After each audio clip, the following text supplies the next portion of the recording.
नमस्कार, आप देख रहे हैं न्यूज टॉप 9। आपके साथ मैं हूं प्रतिमा मिश्रा। इजराइल ने जंग का आधिकारिक रूप से ऐलान कर दिया है। हमास के हमले के बाद इजराइल की सेनाएं कहां कहर बरपा रही हैं, किसे कितना नुकसान हुआ, आइए देखते हैं इजराइल फिलिस्तीन युद्ध से जुड़ी टॉप 9 खबरें।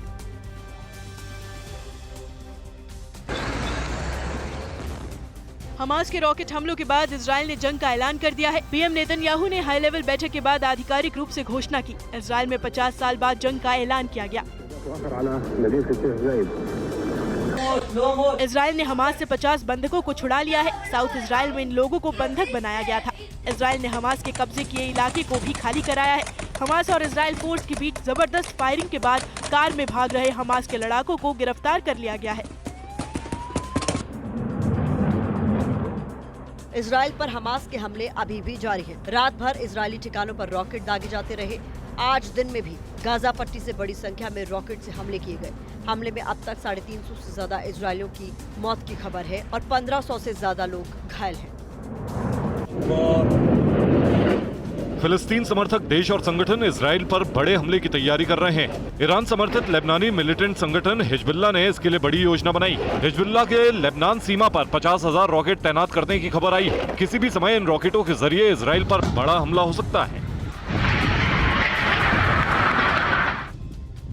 ईरान समर्थित लेबनान के मिलिटेंट ग्रुप हिजबुल्लाह ने दावा किया है कि उसने इजरायली सेना के शबा फार्म पर रॉकेट से अटैक किया है। इस हमले को इजरायली मीडिया ने कमांड पोस्ट पर सीधा हमला बताया है।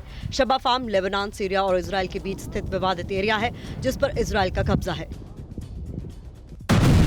इजराइल ने लेबनान समर्थित हिजबुल्लाह के हमले पर पलटवार किया है। इजराइल टैंक ने शिबा फार्म के पास स्थित लेबनान के बसरा फार्म पर गोले दागे हैं। इजराइल ने कहा है कि दुश्मन के सफाये तक सभी क्षेत्रों पर हमले जारी रहेंगे। नागरिकों की सुरक्षा के लिए जवाबी हमले किए जा रहे हैं।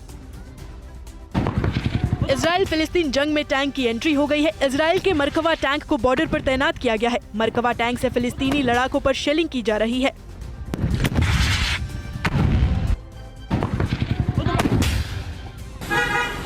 उत्तर पूर्वी यरूशलेम में इजराइल ने सैनिकों की भरी तैनाती की है। हमास के हमले से निपटने के लिए चप्पे चप्पे पर सुरक्षा बल तैनात किए गए हैं। बड़े जवाबी हमले के लिए भी इजराइल की फोर्स तैयार है।